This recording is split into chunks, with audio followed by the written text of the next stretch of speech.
যেই বান্দরে কইল তোমরা যারা যারা আমার এই কথার কারণে আমার বিরুদ্ধে বিশুদ্ধার করতেছ, তোমরা আমার নাবির নিচের একটা প্রশ্ন পরিষ্কার করতে পারছো না। নাবির নিচের প্রশ্ন উল্লেখ করে কথা কয় সভ্য লোকে না অসভ্য।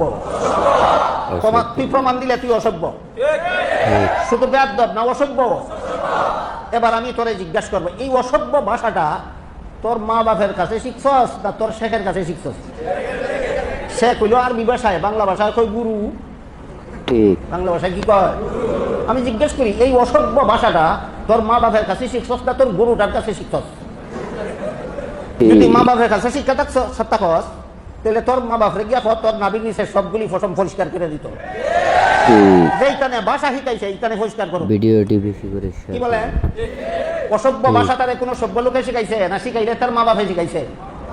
তো এই অসভ্য ভাষা যারা শিখাইছে না এরা কেন পরিষ্কার করবে? যদি এই অসভ্য ভাষা তোরে তোর মা বাপে শিখাইয়া থাকে তো তোর মা বাপের কাছে গিয়া খুললে দেখা পরিষ্কার করে দিত।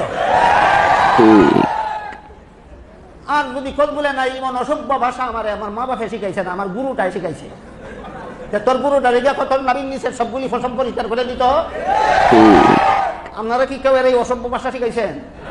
আপনারা কেন পরিষ্কার করবেন? যেটা শিখাইছে এটা পরিষ্কার করবো।